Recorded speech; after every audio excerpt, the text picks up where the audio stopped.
Oke, halo, selamat malam semuanya. Kita bertemu lagi di sesi pamungkas ya dari kelas kita.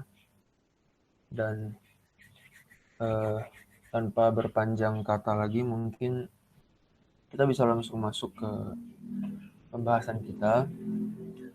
Malam ini kita akan membahas tentang mistisisme ya.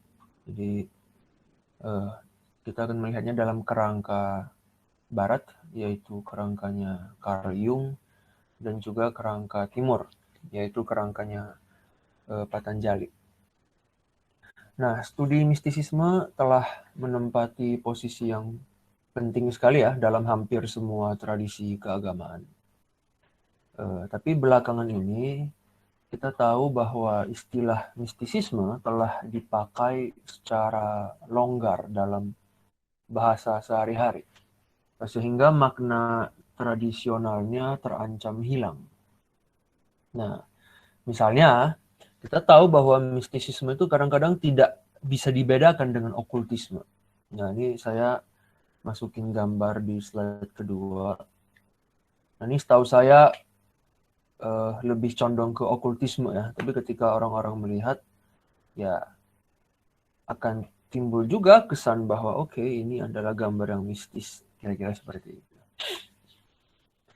Nah, pengalaman misalnya, pengalaman seperti penampakan tertentu ya, atau misalnya pengalaman seperti kesurupan, itu juga kadang diberi label mistis. Terus juga gini, ini yang menurut saya agak kocak ya. Sesuatu yang berkabut, ya, sesuatu yang berbayang, itu juga sering kita rujuk sebagai mistis.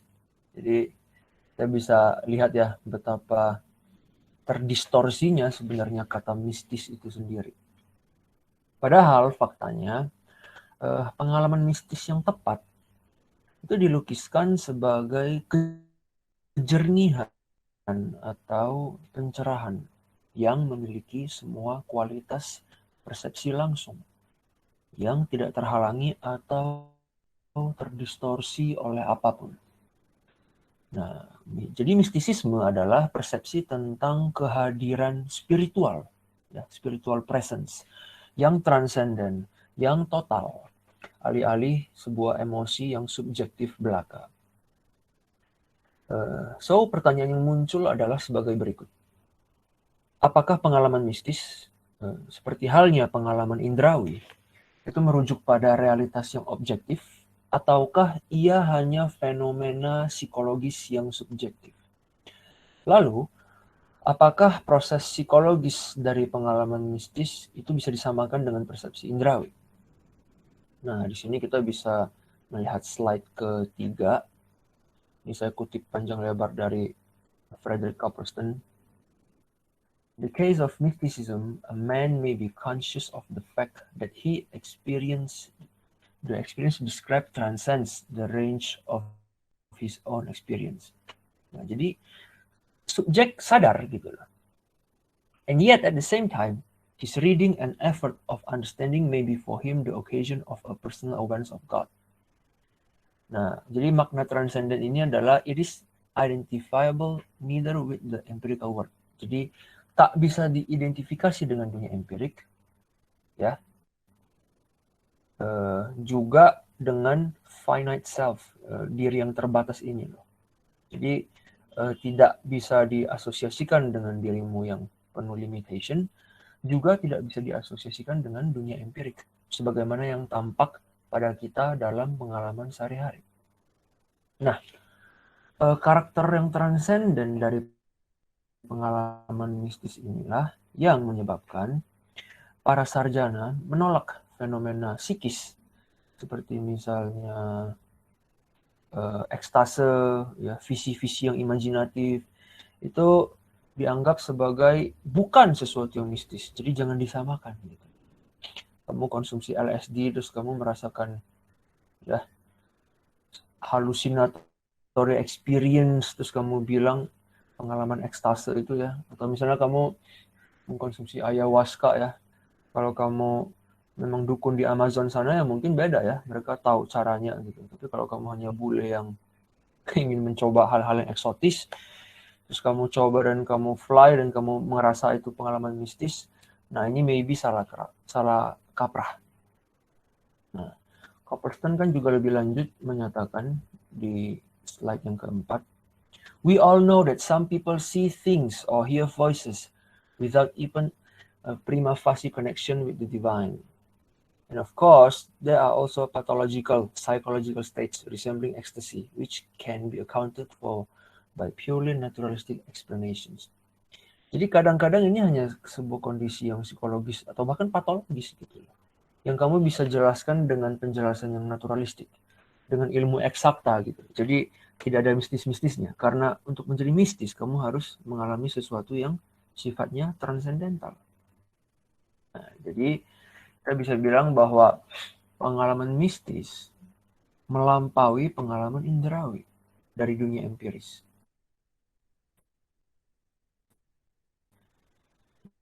Dan dia juga melampaui identitas yang mencirikan keadaan patologis kita. Nah, itu bersifat transenden dan tidak seharusnya dicampur adukan dengan capaian-capaian psikis atau keadaan patologis tertentu. Selain itu, sebenarnya sih tidak ada konsensus tentang proses psikologis macam apa yang terlibat di dalam pengalaman ini. Nah, jadi misalnya ya, sosok seperti Rudolf Otto, beliau menteorikan sebuah indera mental khusus yang berfungsi di tengah-tengah data perasaan, persepsi, dan kognisi, tapi yang sekaligus juga independen dari semua ini. Jadi ada di dalam sekaligus di luar. Jadi ada satu indera mental khusus yang menjalankan peran seperti itu. William James sendiri, ini sarjana keagamaan yang tersohor sekali ya. Beliau menyatakan bahwa pengalaman mistis terjadi melalui proses psikologis dari diri yang tidak sadar, unconscious. Nah, itu ada di slide kelima. Ini bisa dibaca kutipannya ya. Would seem to be that deepened sense of the significance of a maxim or formula which occasionally sweeps over one.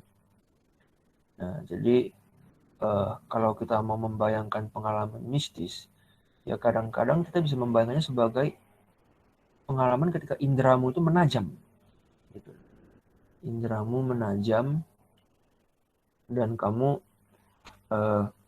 seolah-olah keluar dari cangkang dirimu yang selama ini, dirimu yang konvensional. Tapi bukan dalam keadaan yang fly ya, karena ketajaman indera kan tidak bisa disamakan dengan kondisi diri yang mengalami halusinasi. So, menanggapi semua perdebatan ini, mungkin akan bermanfaat untuk mengkaji secara komparatif ya, pemikiran Jung dan Patanjali sehubungan dengan pengalaman mistis. Nah, misalnya nih saya pakai banyak sekali kutipan dari satu buku Jung yang terkenal, Memories, Dreams, Reflections. Nah, di dalam kitab ini tampak bahwa bagi Jung, kita selaku ego yang terisolasi takkan pernah berhasil menyatukan antara daya kebaikan dan daya kejahatan. Daya-daya ini akan menguasai kita dan kekacauan, chaos itu tak pelak akan terjadi. Bagi Jung, hal yang menyelamatkan kita dari takdir ini adalah fakta bahwa jauh di dalam diri kita terdapat God image atau imaji Tuhan yang merupakan fondasi psikologis dari psyche kita. Nah, imaji Tuhan ini atau arketipe adalah inherent dalam ketaksadaran kolektif. Sebagai apa? Sebagai matriks. Matriks yang foundational atau matriks yang primer. Nah, pengalaman religius Jung yang paling signifikan itu tidak berurusan dengan rekonsiliasi antara Tuhan dan manusia, seperti yang mungkin lazimnya dibayangkan ya, kalau kita mendengar pengalaman religius gitu.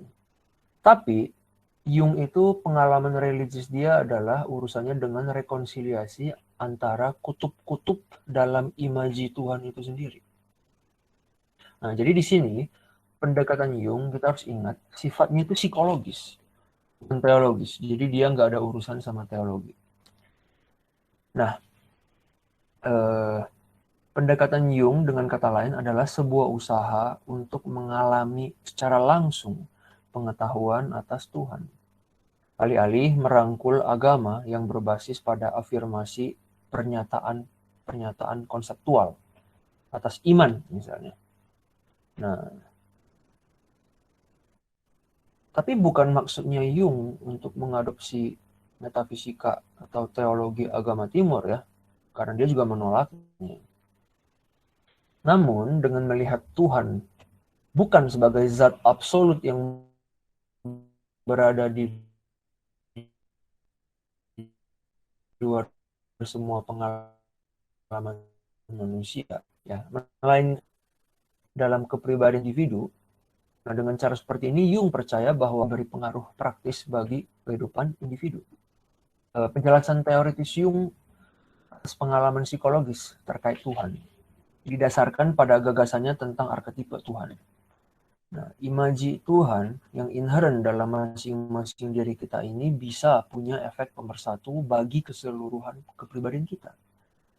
Jadi bagi dia, mistisisme di sini memainkan peran penting dalam proses penyatuan dan penyeimbangan daya-daya yang saling berlawanan dalam pengalaman individu. So, dalam konteks ini, istilah mistisisme dipakai untuk merujuk pada proses identifikasi dengan sesuatu yang lebih, yang melampaui ego kita yang terbatas ini. Nah, kita bisa melihat ya misalnya kutipan di slide ke-6. He cannot grasp, comprehend them, nor can he free himself or escape from them, and therefore feels them as overpowering. Recognizing that they do not spring from his conscious personality, he calls them mana, daimon, or God. Nah, meski daya atau force ya bahasa Inggrisnya, ini tidak lebih daripada aspek dari ketaksadaran. Untuk sekedar menyebut mereka ketaksadaran tampaknya tidak cukup memuaskan. Jadi bagi Jung, istilah seperti mana, seperti God, mana itu kalau nggak salah di masyarakat lupa Polinesia atau Melanesia ya ada dalam tradisi religius mereka. God kan lebih sering kita dengar ya. Tapi kurang lebih maksudnya adalah istilah boleh beda, tapi tiap kebudayaan di seluruh dunia punya cara yang sama dalam memahami daya-daya ini. So istilah seperti mana atau God itu terbukti lebih efektif dalam memahami pengalaman mistis.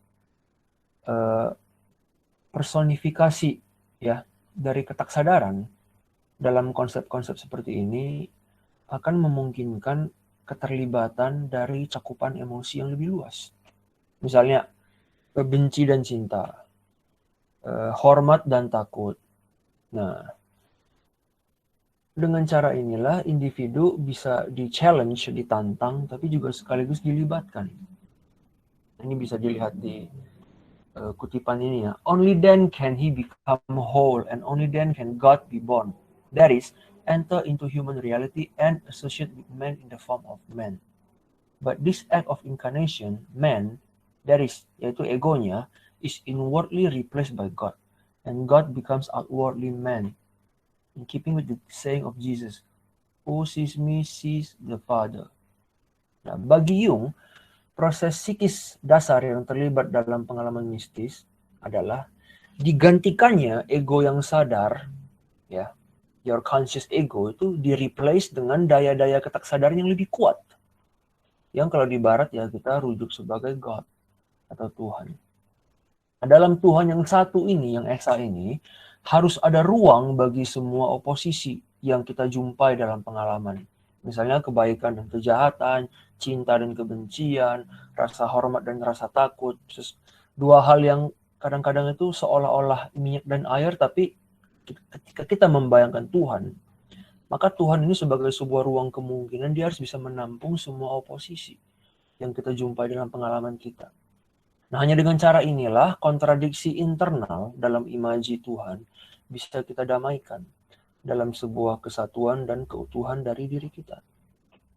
Jadi di sini kebaikan dan keburukan akan terlampaui dalam satu ketunggalan, ya, keesaan yang absolut. Jadi kita melihat dualisme, ya, kebaikan dan kejahatan di bumi ini, dan kadang-kadang kita merasa bahwa hanya dengan membayangkan Tuhan lah sebagai yang menjadi asal mula dari kedua hal ini, gitu ya, baru kita bisa membayangkan sesuatu yang esa, sesuatu yang melampaui dualisme, gitu. Nah, kita bisa lihat di slide yang berikutnya, ya, slide ke-7. Sini dikatakan mistik adalah orang-orang yang secara khusus punya pengalaman yang jernih atas proses dari kesadaran kolektif. Jadi pengalaman mistis adalah pengalaman dari arketipe. Nah, di sini apa yang menarik dari diskusi mistisisme bukanlah argumen teologis yang terkandung di dalamnya. Jung punya sebuah proyek teologis di satu bukunya dia, Answer to Job. Nah, di situ dia agak teologis. Tapi di buku yang sekarang kita bahas itu proyeknya adalah sebuah proyek yang psikologis. Nah, di sini Jung tidak membuat klaim metafisik bahwa Tuhan itu ada atau enggak ada. Nah, dia enggak ada urusan sama itu. Tapi yang dia lakukan adalah sekadar mengamati bahwa proses yang terlibat ketika kita mengalami Tuhan adalah proses di dalam unconscious. Singkat kata, bila kita mengandaikan Tuhan eksis, maka cara Tuhan memengaruhi kita adalah melalui proses psikologis dari unconscious, khususnya yang melalui arketipe Tuhan itu. Jung mengamati bahwa indikasi awal dari penyibakan mistis, ya, mystical revelation gitu ya, itu sering muncul dalam mimpi, yaitu ketika simbol-simbol tertentu, misalnya salib, pertama-tama hadir di level ketaksadaran personal. Nah, di sini kita samar-samar menjadi sadar bahwa imaji salib itu lebih dari sekedar ornamen dalam gereja. Misalnya, ya, karena sekarang salib menjadi sesuatu yang bernuansa ilahiyah.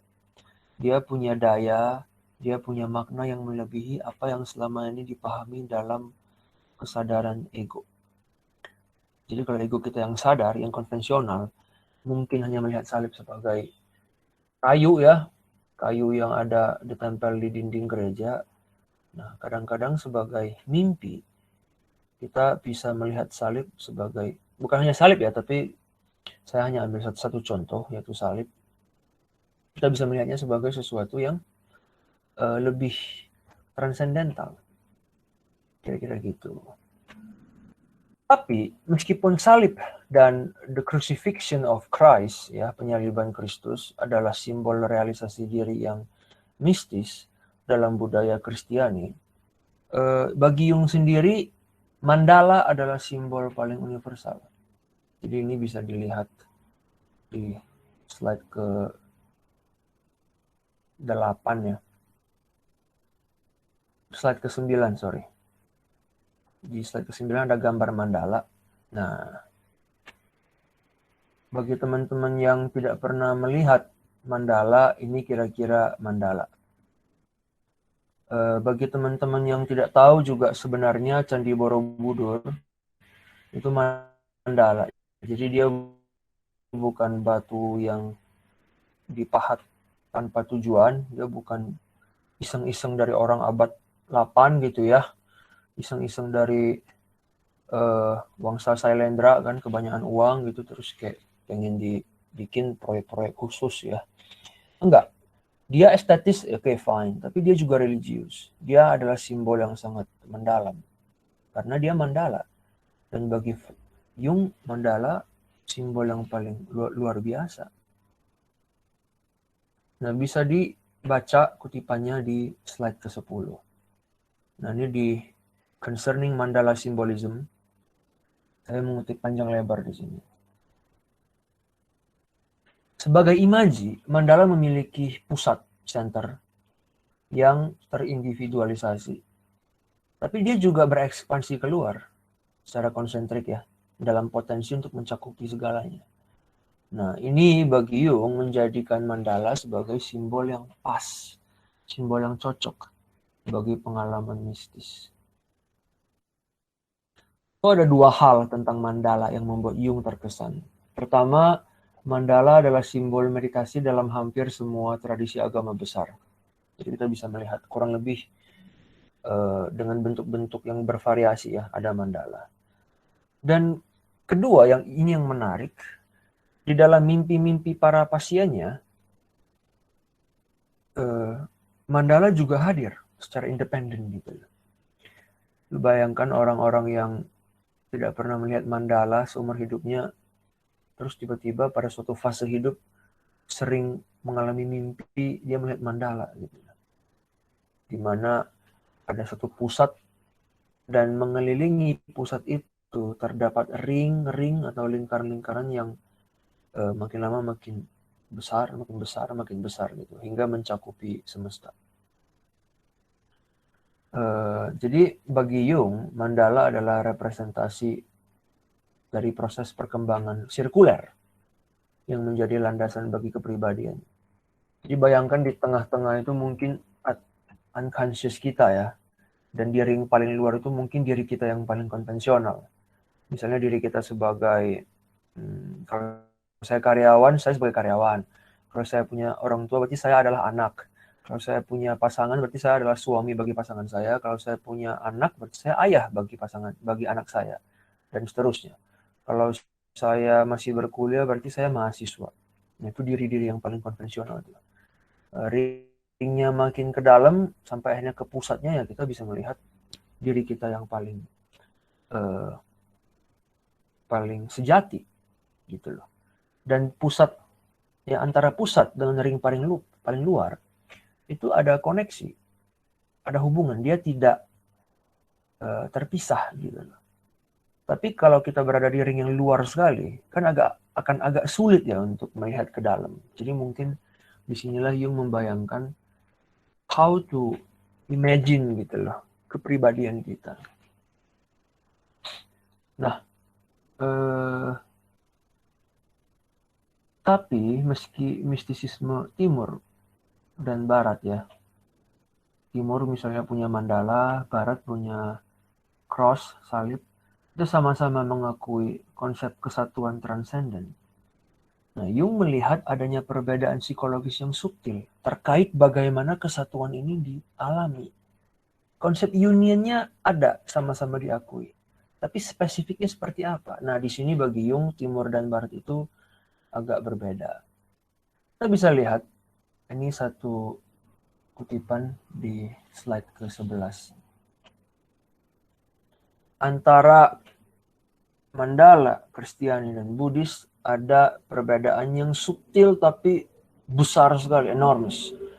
Nah, yang Kristiani selama perenungannya would never say, tak akan pernah berkata, saya Kristus. Tapi mereka akan mengakui bersama Paulus, not I, but Christ liveth in me. Nah, sutra Buddhis, banyak sutra Buddhis yang mengatakan hal yang sama. Kalau nggak salah dia kutip di Sadharma Pundarika Sutra nih, si Jung. Thou will know that thou are the Buddha. Jadi kamu akan tahu kamulah Buddha, gitu loh. Bukan Buddha memasuki kamu, tapi ya kamu Buddha, gitu loh.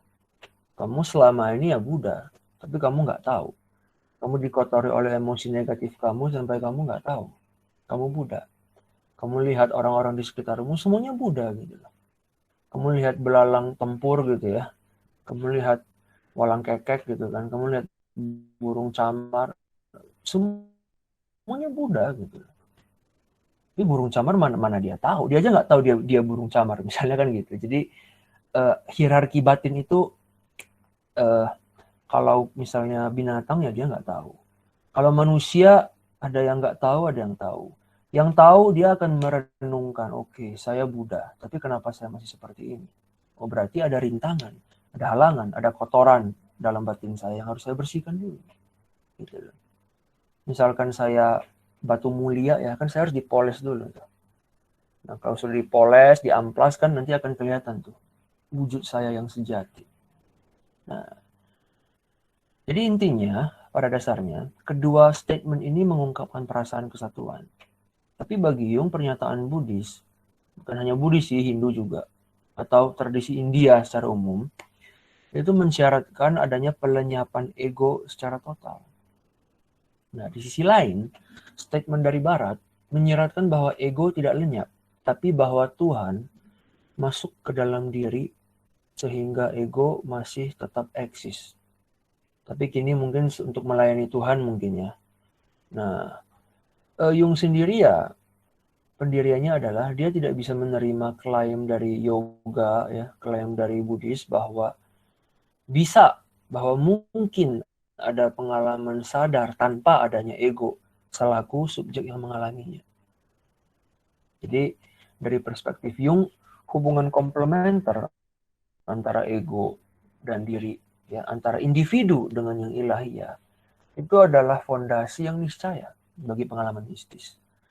Perasaan kesatuan yang sifatnya mistikal itu pasti menuntut adanya pengamat, observer, atau ego sebagai prasyarat bagi terjadinya pengalaman. Jadi ketika Kristus atau Tuhan memasuki kamu, ya kamu tidak lenyap. Karena kalau kamu lenyap, kamu nggak tahu kan dia masuk atau enggak kan ya. Atau yang masuk siapa gitu. Kan kamu harus tetap stay sebagai pengamat. Nah, jadi ketika Jung membaca statement seperti yang tertulis dalam sutra ya, thou will know that thou are the Buddha, dia punya miskonsepsi, kita bisa katakan begitu, karena bagi yang mendalami tradisi India tidak dikatakan bahwa ego itu lenyap gitu loh, tapi bahwa ego kamu bertransformasi jadi sesuatu yang lain, sesuatu yang sangat radikal. Jadi ketika kamu menjadi Buddha, kamu tidak kesurupan ruh atau zat tertentu, tapi sebenarnya kamu hanya menyadari apa yang selama ini memang kamu miliki gitu loh. Kayak kamu sebenarnya kaya tapi kamu selama ini merasa miskin, misalnya seperti itu ya. Atau kamu sehat gitu, tapi kamu hipokondriak, kamu selama ini merasa sakit. Nah, ketika perasaan-perasaan yang destruktif atau negatif ini dilenyapkan, maka sebenarnya tidak ada yang berubah. Gitu. Kamu hanya kembali ke ke aspekmu yang primordial. Jadi tidak ada perubahan. Nah, tapi Jung mungkin membacanya dengan cara yang agak bias mungkin ya, menurut pendapat saya. Nah, sekarang kita bisa beralih ke mistisisme menurut psikologi dari Yoga Patanjali. Psikologi yoga, ya ini oposisinya Jung ya. Yoga mendekati mistisisme sebagai sebuah intuisi atau persepsi supra indrawi. Jadi bukan indrawi lagi, tapi supra indrawi. Istilahnya itu pratibha. Nah, pratibha ini adalah sebuah keadaan di mana emosi subjektif yang distortif itu semua telah dimurnikan. Gitu. Nah, saya ingat Russell pernah mengklaim bahwa pengalaman mistis itu hanya emosi subjektif belaka yang tidak memiliki kontak langsung dengan realitas.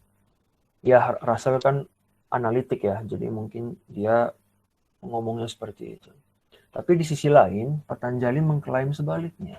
Bagi dia, pengalaman mistis itu bukan emosi subjektif.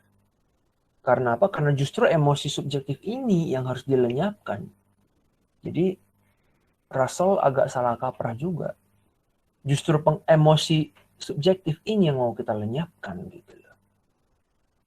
Agar kita bisa mencerap dan memahami dunia ini, fenomena di seluruh semesta apa adanya. Nah, apa adanya kan berarti objektif. Kalau kamu melihat objek tertentu di luar diri kamu, kamu menyatu dengan si objek. Jadi tidak ada lagi subjektivitas. Tidak ada lagi ini pohon. Kamu lihat pohon, ini pohon. Kamu lihat pohon, ya udah pohon. Kasarnya saya pohon. Bukan saya pohon tiba-tiba dari telingamu keluar kecambah ya, enggak. Tapi pohon, ini pohon. Saya pohon gitu loh. Atau mungkin nggak ada subjek lah, cuma ada satu kata itu. Kalimat yang hanya terdiri dari satu kata, bayangkan. Pohon. Bukan this is, ya. Pohon. Pohon ada di taman tertentu. Jadi pakai kerangka SPOK gitu kan, enggak seperti itu. Karena itu mensyaratkan adanya sebuah subjektivitas. Dalam artian ada sebuah subjek yang berusaha memahami objeknya. Ya, kamu lihat popcorn, ini popcorn. Rasanya manis, warnanya krem. Nah, kalau kamu sudah mengalami pratiba, ini popcorn. Tapi ya udah gitu loh. Kamu lihat, kamu paham, kamu menyatu dengan dia. Kayak seolah-olah kamu adalah dia gitu loh. In a way ya, in a sense. Nah, mengikuti teori Samkhya dalam filsafat India, psikologi yoga memahami kesadaran sebagai terdiri dari 3 kualitas. Ini kita udah bahas ya, ada sattva, sattva itu kejernihan, kecerdasan. Ada yang namanya rajas, rajas itu emosi, pergerakan. Jadi dia sesuatu yang bergairah, sesuatu yang aktif. Ada yang namanya tamas, tamas itu kelembaman. Kamu lambat, kamu tidak tahu, kamu tumpul pengetahuannya, nah itu namanya tamas. Ini kita udah bahas. Jadi tujuan kita ya untuk mengangkat satwa ini menjadi dominan ya. Karena kalau dalam kondisi kita sekarang, satwa ada tapi mungkin 0,00 sekian persen doang. Yang dominan dalam diri kita, silih berganti ya. Ya kalau nggak rajas ya tamas. Kalau nggak kita hiperaktif ya, misalnya kita lagi melekat sama suatu barang atau pada seseorang, kita akan wah gila-gilaan mengejar dia sampai jadi obsesif, sampai jadi posesif. Nah itu rajas kamu lagi bergejolak. Tapi kalau misalnya kamu disuruh belajar, kamu males. Ada banyak tenggat yang harus kamu kelarkan, tapi kamu, aduh nanti aja lah. Lagi males banget nih. Lagi bete banget gitu. Nah itu berarti tamas kamu yang sedang bergerak. Atau kamu malas untuk mengetahui. Ya, ketika kamu keseringan menerima hoax ya dan tidak merasa perlu untuk memverifikasinya, mungkin juga itu akibat dari tamas yang berlebihan menurut saya. Karena itu menjadikan ketumpulan. Menjadikan bahwa kamu itu sangat nyaman dengan apa yang selama ini kamu terima. Kita tahu ya, kalau kita lihat di medsos gitu, yang kita akan terima informasi itu ya informasi yang akan sesuai dengan apa yang kita ingin percaya. Gitu. Jadi medsos kan tidak memberi kebenaran. So kalau kamu tipe yang lebih sering percaya sama medsos daripada mengecek sendiri ke buku-buku, ke misalnya sumber berita yang alternatif, ya berarti tamasnya mungkin ya agak dominan itu. Nah, lazimnya kesadaran individu akan dinominasi oleh kedua hal ini.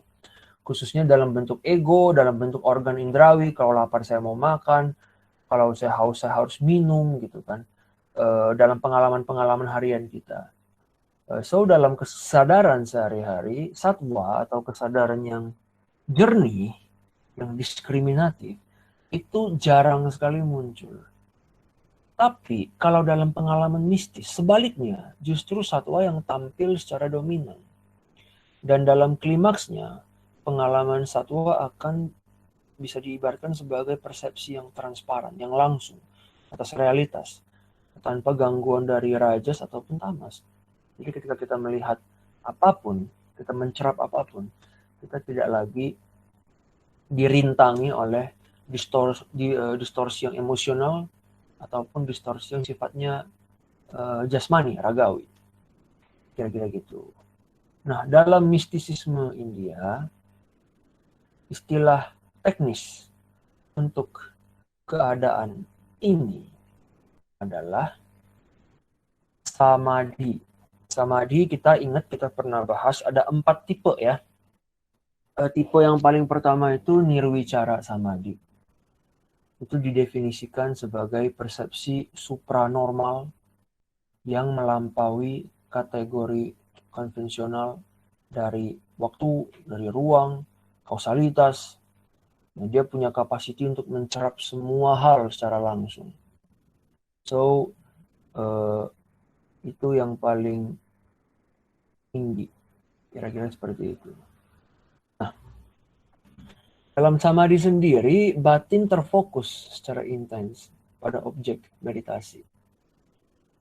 Sehingga dikotomi antara subjek dan objek itu akan lenyap. Jadi, ini bisa dilihat di kutipannya Vyasa. Ini di slide ke-12. Vyasa ini siapa? Dia tokoh nggak tahu beneran ada apa enggak, karena dia menggubah banyak sekali kitab.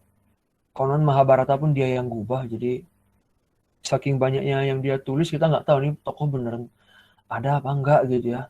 Kalau ada berarti dia jenius sekali dan umurnya panjang sekali, kira-kira seperti itu. Kita bisa baca dan kita bisa membayangkan ya, ketika kamu mengalami menjalankan samadhi. Samadhi ya semedi itu kita serap dalam bahasa Indonesia gitu, bersemedi.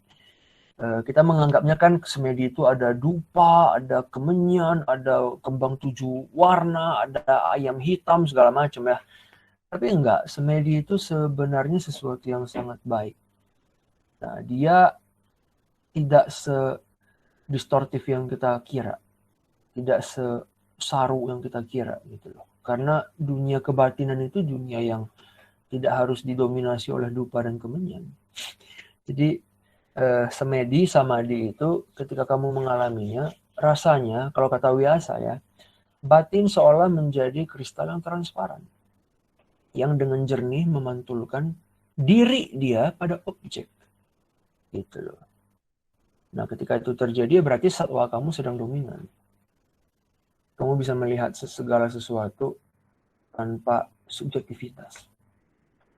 Karena apa? Karena subjektivitas kan sebenarnya adalah apa yang kamu terima melalui sosialisasi, melalui internalisasi, melalui kecondongan pribadi kamu sendiri. So, lebih dari sering dia menyesatkan daripada mencerahkan kamu. Makanya ketika kita bersamadhi, proyek yang sangat penting itu adalah untuk melenyapkan dikotomi antara subjek dan objek. Gap atau jarak antara kedua hal ini harus dipotong gitu. Nah, dalam samadhi, tujuan dari objek yang kita amati, misalnya napas gitu ya, atau apalah bunga mawar misalnya, itu adalah semata-mata sebagai titik fokus si objek ini. Bagi apa? Bagi usaha konsentrasi individu pada permulaan praktik dia. Nah, salah satu tugas utama guru spiritual adalah menuntun siswa dalam memilih objek meditasi yang secara alamiah menarik bagi diri dia. Nah, jadi dan berhubung dalam tradisi timur yang ilahiyah itu dianggap inherent dalam semua realitas. Jadi ada dalam semua benda, seperti yang tadi kita bilang, maka aspek realitas manapun sah-sah saja untuk dijadikan sebagai objek meditasi. Misalnya kamu punya ketertarikan khusus pada gambar Shiva, ya silakan. Kamu punya ketertarikan khusus pada aksara tertentu, suku kata Om, ya silakan. Pada swastika, ya silakan. Oh, saya tertarik melihat arus sungai. Saya selalu terhipnotis jika melihat arus sungai. Silakan. Saya selalu terhipnotis melihat cahaya matahari. Ya silahkan gitu, apapun. Melihat pucuk gunung silakan, gitu. Dan seterusnya dan seterusnya.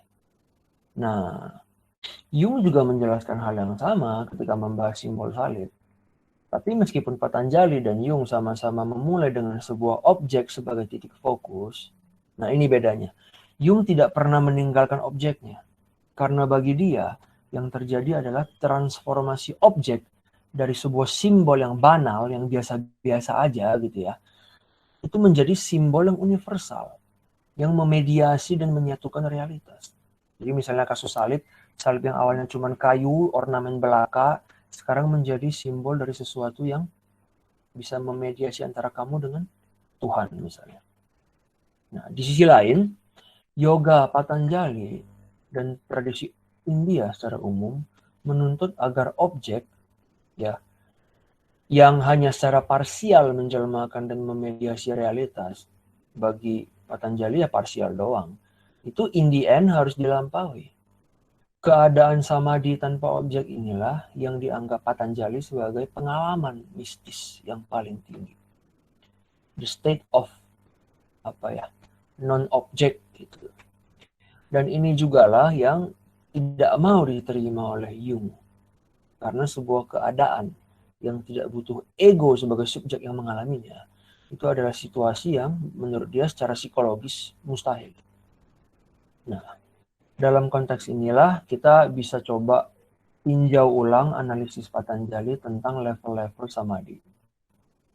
Kita ingat level yang paling rendah itu adalah namanya Savitarka. Savitarka itu yang paling rendah dan paling tidak murni. Disebut tidak murni karena di sini satwa terhalangi oleh campur aduk dalam kesadaran antara sabda, ya sabda itu kata yang dipakai dalam tuturan konvensional untuk melabeli objek, ya, antara sabda, antara arta itu makna konseptual dari objek itu sendiri, dan jenana itu persepsi langsung. Jadi ada kata, ya, kata itu memerantarai makna konseptual. Misalnya kata nasionalisme sebagai kata dan sebagai makna konseptual, tapi juga ada persepsi langsung kita. Bunga misalnya dia adalah makna konseptual, ya misalnya dia adalah tumbuhan yang bla bla bla bla bla. Terus juga ada lagi jenana itu persepsi langsung atas objek. Nah, kita ingin mempersepsikan mawar secara langsung, tapi kadang kita terdistorsi oleh katanya, gitu loh.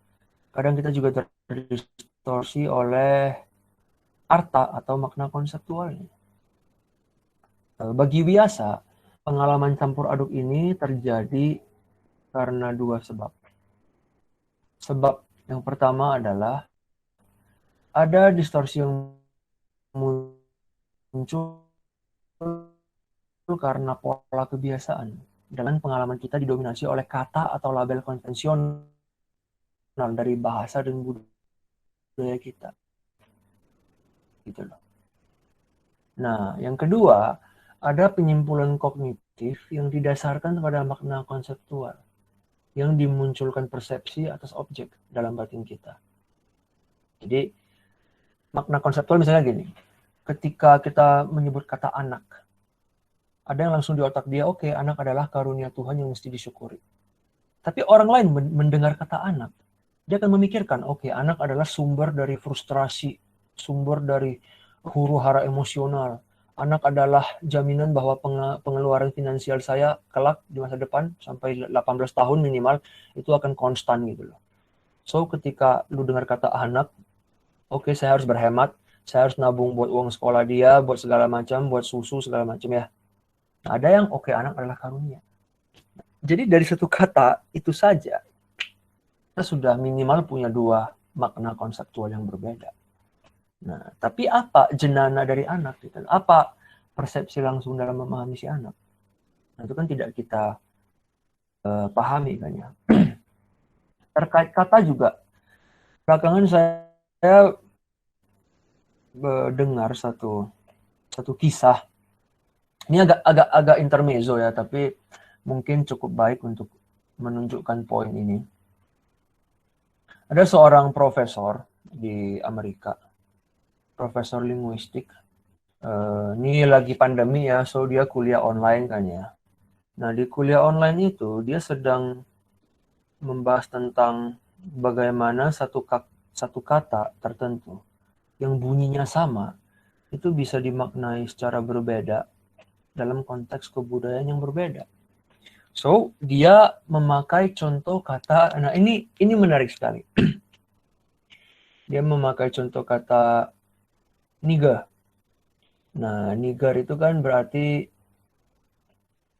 kita tahu lah ya, itu kan ejekan yang sangat, sebutan atau istilah yang sangat merendahkan bagi kaum kulit hitam di Amerika.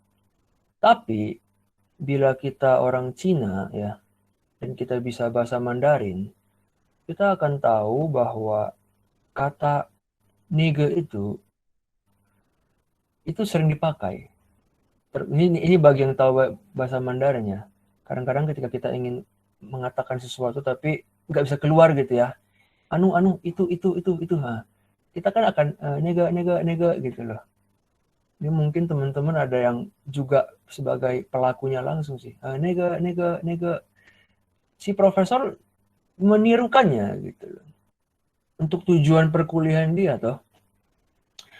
Terus kemudian ada beberapa murid di kelas online yang tersinggung gitu loh. Yang mengatakan profesor ini rasis. Dan ini dilaporkan ke pihak kampus dan pihak kampus men-scourging si profesor. Apakah apa ya? Saya ketika mendengar ini pertama kali merasa aduh konyol sekali gitu. Kita paham political correctness ya, tapi ketika ini dibawa sampai ke level yang seabsurd ini kan nggak masuk akal gitu loh. Apakah 1 miliar orang Cina rasis hanya karena mereka memakai kata nigger gitu kan ya? Which is mereka sudah memakainya 5.000 tahun yang lalu, dan nigger itu sendiri dipakai oleh white supremacist mungkin baru sekian abad yang lalu gitu. I mean kayak bagaimana kita menarik batas gitu loh. Nah, para ilmuwan, para filsuf baik yang posmo maupun yang post strukturalis mungkin akan saling bersilang sengkarut debat gitu. Tapi poinnya adalah Patanjali dan beberapa filsuf India di masa lalu telah menunjukkan bagaimana kata itu memang nggak bisa diandelin gitu. Dan ketika kita menempelkan begitu banyak emosi pada kata gitu kan ya, kadang-kadang yang muncul distorsi seperti itu. Nah, dalam kasus yang barusan saya tuturkan kan kasusnya adalah saya merasa terhina meskipun si dosen udah bikin disclaimer dari awal bahwa konteks saya mengucapkan kata ini adalah untuk merujuk ke sebuah kebudayaan di timur sana yang memang memakai kata ini dengan cara yang sangat normal gitu, dengan cara yang sangat banal malah. Tidak ada aspek politisnya. Nega gitu kan. Kamu dengarnya kan nigar gitu kan, terus kayak kamu mungkin merasa tersinggung gitu. Jadi what's in a name, Kak? Kalau kita ingat Shakespeare kan kita akan pikir lagi, sebenarnya apa sih? Gitu loh. Karena saya juga Cina, dan saya akan mengatakan, kadang-kadang ada yang berusaha menjadi jubir ya, mewakili kaum saya, kalau saya boleh mengatakan frasa itu ya, kaum saya, dengan mengatakan Cina itu derogatif segala macam. Marilah kita memakai Tionghoa segala macam, hormati saudara kita. Saya jujur nggak pernah merasa tersinggung dibilang Cina gitu. Yang Jawa nggak tersinggung kok dibilang Jawa. Yang Batak nggak tersinggung dibilang Batak. Kenapa saya harus tersinggung gitu? Kenapa saya merasa diri saya spesial? Gitu loh. Orang Cina, oh apa yang rasis gitu loh. Orang Minang nggak rasis kok. Orang Bugis nggak ada yang rasis kok dari frasa itu. Orang Betawi, Batak, orang Sunda. Kenapa orang Cina jadi rasis gitu loh. Ini kan soal bagaimana kita memakainya. Dan saya pikir ketika kita mencari solusinya dengan menciptakan kata yang lain, sebut saja Tionghoa gitu. Ya, kalau konteksnya sedemikian rupa ya, woi Tionghoa gitu. Dan itu direpetisi, direproduksi terus ya, dan diberikan nuansa historis, I think ya jadi rasis juga. Terus nanti kelak kita akan mengatakan, iya Tionghoa juga rasis, mari kita nyebut mereka apalah, Cungko atau apa gitu. Ini nggak ada habisnya. Ketika kita merasa bahwa kata itu sendiri adalah masalahnya, saya pribadi sebagai apa ya, saya boleh mengatakan saya minoritas ya, saya merasa itu tidak ada habisnya. Tuh Cina ya sudah gitu loh. Memang ethnically Cina, ada yang ethnically orang Batak, ada yang secara etnis orang Aceh, ya sudah gitu loh. Apa yang mau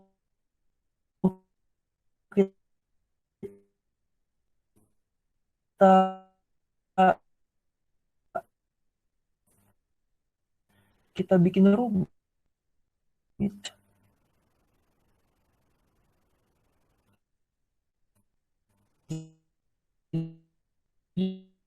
Jadi bagi saya ada distorsi. Dan dengan di sehari-hari ya, saya pakai pengalaman pribadi untuk jenana itu campur aduk. Bisa nggak orang itu melihat saya dengan jenana? Saya sebagai seorang manusia dipersepsikan secara langsung. Tidak dengan label-label, ya dia Cina, kadang-kadang dia Tionghoa, kadang-kadang dia Indonesia keturunan Tionghoa, kadang-kadang dia WNI loh kayak. Ya saya WNI gitu loh. Ketika kamu mengatakannya itu juga jadi banal. Yang paling prinsipil kan dia manusia. Kalau bagi saya sih seperti itu. Dia manusia. Dia makhluk yang saya hargai. Gitu loh. Jadi saya bukan sok-sok jadi seorang humanis ya, tapi saya hanya mengatakan ketika kita memakai jenana, yang nggak ada lagi label-label seperti itu. Dia WNI kok sama-sama seperti kita. So kalau saya WNA emang jadinya tidak sama gitu. Dia punya KTP loh, jadi dia orang kita. So kalau saya nggak punya KTP, atau kalau KTP saya ada tulisan ekstapol misalnya, apakah itu membuat saya berbeda? Misalnya seperti itu. Nah, jadi ada politik identitas kita tahu, dan ketika kita merenungkannya ya, secara filosofis India, tampaknya jadi banal sekali. Tapi itu pemikiran saya ya, mungkin tidak terlalu akurat juga. Anyway, jadi meskipun katakanlah kita mampu memblokir semua distraksi eksternal dan memusatkan perhatian pada objek meditasi kita, ya level samadhi yang kita raih masih merupakan level yang dicemari pola kebiasaan, di mana kita memberi label, kita memberi stereotip. Dan saya tahu bahwa saya pernah baca sebuah jurnal psikologi itu di mana manusia katanya ya, kata penelitinya, nggak bisa hidup tanpa stereotip. Itu penuntun awal kita, bisa keliru bisa tepat. Most of the time keliru stereotip itu, tapi nggak ada itu kamu nggak ada kompas gitu. Jadi psychologically dibuktikan bahwa manusia nggak bisa hidup tanpa stereotip tertentu. Tapi ketika kita memakai stereotip atau label atau warna yang bias pada objek-objek dalam dunia di sekitar kita, ya maka akan selalu muncul distorsi. Dan itu tidak baik. Nah itu sarwitarka ya. Level kedua adalah nirwitarka samadhi, yang didefinisikan sebagai samadhi di mana pola kebiasaan dari kata atau label yang konvensional itu telah dimurnikan oleh batin. Nah, ketika momen inilah satwa atau aspek kesadaran yang sejernih kristal itu akan terbebas dari rajas dan tamas, sehingga objek tampil di batin dalam hakikatnya yang unik. Artinya apa? Artinya adalah dia tampil tanpa dicampuri lagi oleh kata ataupun makna. Nah, bagi biasa, level samadhi inilah yang menjadi benih atau basis bagi jenis pengetahuan yang baru, yaitu pengetahuan yang diajarkan oleh para yogi, pengetahuan Vedic ya. Bagi tokoh lain, Vachaspati Mishra, dia bilang bahwa nggak ada kebutuhan bagi para yogi untuk membahasakan kebenaran ini. Mereka nggak perlu sebenarnya. Jadi Weda itu nggak perlu ditulis oleh mereka. Karena mereka mengalaminya sebagai pengalaman primer. Gitu ya. Ibaratnya apa? Ibaratnya ketika kita mendengar kemegahan atau keindahan dari sebuah musik, ya, kan kita tidak perlu membahasakan kemegahan atau keanggunan itu dalam kata-kata. Yang kita perlu kan cuma menikmatinya. Kamu lagi dengar komposisinya Bach atau Mozart gitu kan, atau Beethoven, atau kamu lagi dengar apalah Metallica misalnya kan kamu tinggal headbang doang, kamu nggak perlu wah gitarnya kerennya, drumnya keras gitu, ngapain jadi banal gitu loh, mending kamu enjoy aja gitu. Nah para yogi juga seperti itu ketika mereka mengalami kebenaran. Tapi ya memang karena mereka punya welas asih pada pihak lain, mereka tetap melakukannya, mereka tetap membahasakannya. Meskipun mereka sadar bahwa kebenaran yang dibahasakan itu akan selalu terdistorsi. Oleh apa? Oleh pemakaian kata, oleh imajinasi yang konvensional gitu loh. Mereka tidak ada niat untuk mendistorsinya. Tapi karena kata-kata, pemaknaan, dan imajinasi itu sifatnya kesepakatan bersama, ya, berarti sifatnya itu adalah sesuatu yang condong pada kehendak mayoritas gitu loh. Dan kita tahu mayoritas para yogi, orang-orang yang tercerahkan itu kan berada di kelompok minoritas. Jadi ketika mereka membuat bahasa, membahasakan kitab, dan kitab itu menjadi sesuatu yang konvensional, ya maka akan selalu ada distorsi. Gitu loh. Kita memakai pemahaman kita gitu, alih-alih pemahamannya yang melampaui kata.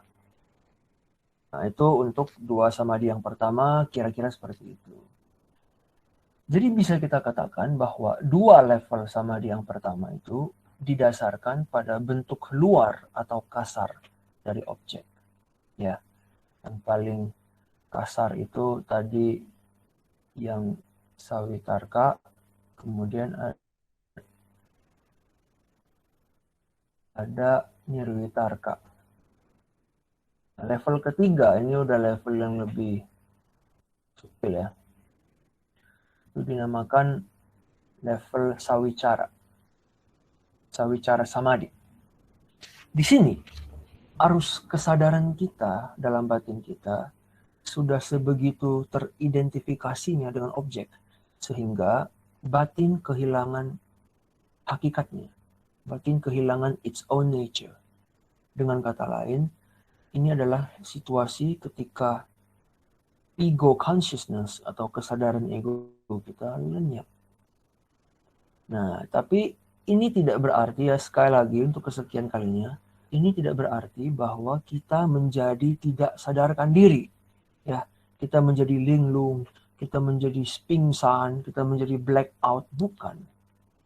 Melainkan ini artinya kita menjadi sebegitu terfokusnya pada objek sehingga tidak ada lagi ruang yang tersisa bagi sebuah kesadaran yang terpisah dari ego. Kesadaran yang kayak gitu udah nggak ada gitu. Jarak bahkan 1 milimeter pun udah hilang. Gitu. Jadi objek dengan karakteristik eksternalnya, dengan kualitas internalnya, itu akan menyerap habis perhatian kita. Pengetahuan kita atas objek pun dengan demikian menjadi paripurna, lengkap gitu. Kita paham. Oh, inilah botol Nivea gitu. Kita paham. Misalnya gitu ya. Tapi pengetahuan ini meskipun paripurna, dia masih terbatas.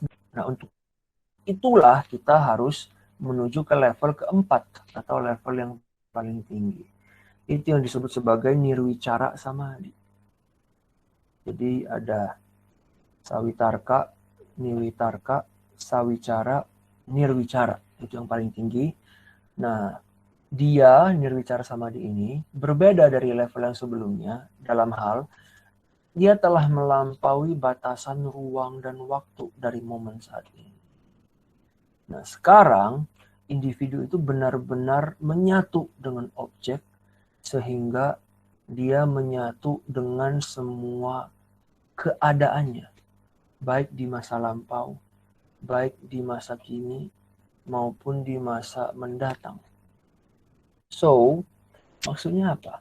Ketika misalnya saya melihat handphone, ya, saya melihat handphone misalnya ini ya, saya melihat handphone.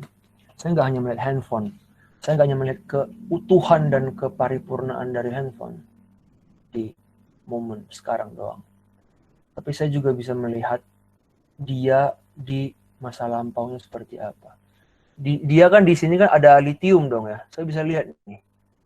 Dia ada litium yang membentuk baterai itu kan, dan litium itu saya tahu ditambang dari sebuah pertambangan di Tiongkok misalnya, seperti itu. Kenapa saya paham? Ya karena saya tidak punya distorsi lagi. Saya lihat misalnya inilah, ini apa nih? Minyak kayu putih misalnya ya. Saya bukan lagi promosi ya.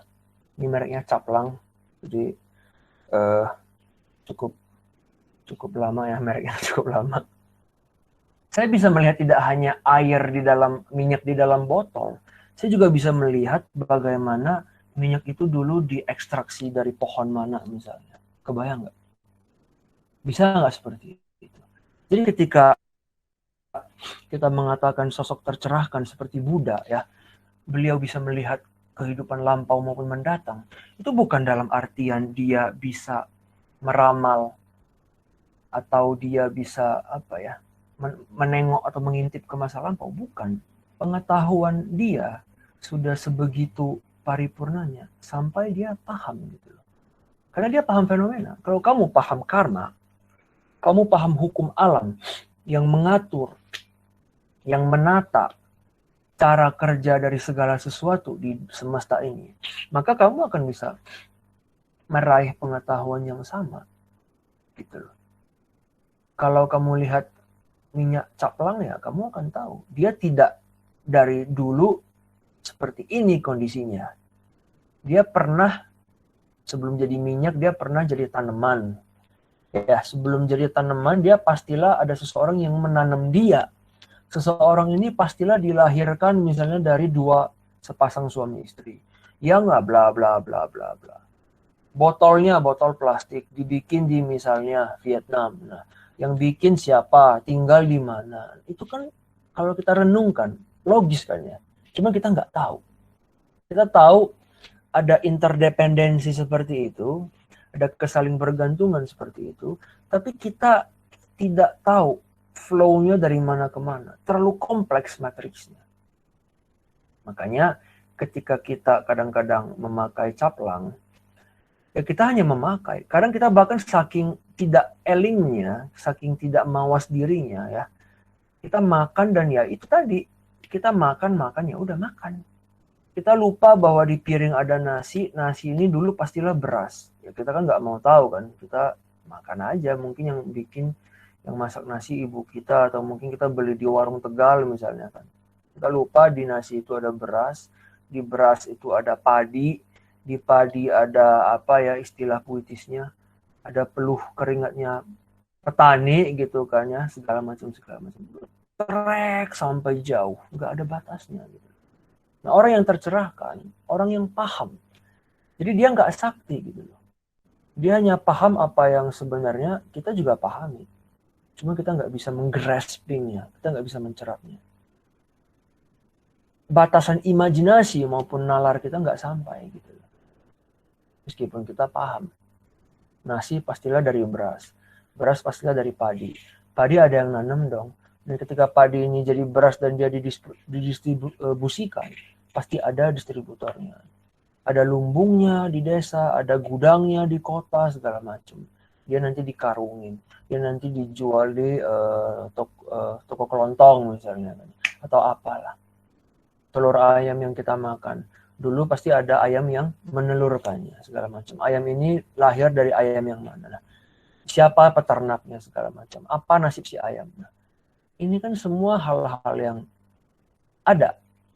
Jadi saya bilang pengetahuan ini possible. Kenapa? Karena dia ada. Bukan mengada-ada kok. Dia ada. Gitu. Cuman bagaimana kita melihat mata rantainya. Kan gitu. Bagaimana kita melihat nasi dan tidak hanya melihat nasi. Dan bahkan kadang-kadang ada yang sibuk banget yang mungkin orang-orang yang di ibu kota ya, pekerja-pekerja yang komuter misalnya kan, kayak kadang-kadang saya bisa bayangkan sibuk banget sampai tidak eling gitu loh. Makan ya udah makan agar nggak lapar dan nggak linglung ketika nanti menghadap layar monitor laptop lagi gitu kan. Ketika minum dia lupa dia lagi minum air, dia minum aja. Karena saya merasa haus, saya merasa harus ada respons atas stimulus haus ini. So saya minum. Saya tidak bisa realize atau mengexperience secara utuh gitu ya ketika air itu membasahi kerongkongan misalnya. Atau ketika saya bernapas, kadang-kadang ada yang sibuk banget, dia lupa dia bernapas. Nah ini kan kealpaan paling ultimate, sekaligus paling konyol kan basically adalah kealpaan bahwa kita bernapas. Gitu. Makanya di Vipassana, di kelas-kelas meditasi, itu selalu diajarkan yang paling basic itu kamu perhatikan napas. Saking banalnya kan jadi konyol ya, ngapain napas diperhatikan? Tapi kan itu poinnya, kamu lupa kamu bernapas gitu loh. Kamu bahkan tidak menyadari mekanisme biologis paling sederhana yang selalu kamu lakukan. Sejak kamu masih orok sampai nanti kamu napasmu putus. Itu mekanisme yang gak akan kamu tinggalkan. Pas tidur pun kamu bernapas gitu loh. Pas kamu ngapain pun bernapas. Nah, saking banalnya jadi dilupakan. Sedangkan orang yang tercerahkan, orang yang sudah sadar, orang yang samadinya sudah level paling tinggi, dia akan paham dalam tiap momen dalam hidup dia 24/7 ya, dia akan selalu menyadari dari momen ke momen, napas saya masuk, napas saya keluar. Nah, apa yang masuk ini adalah, dia pun tahu udara. Udara itu yang masuk tak lain tak bukan O2. O2 itu dari apa? Semuanya tampak terang benderang dalam kesadaran dia. Gitu. Padahal aktiviti yang dia lakukan sama dengan kita, bernapas.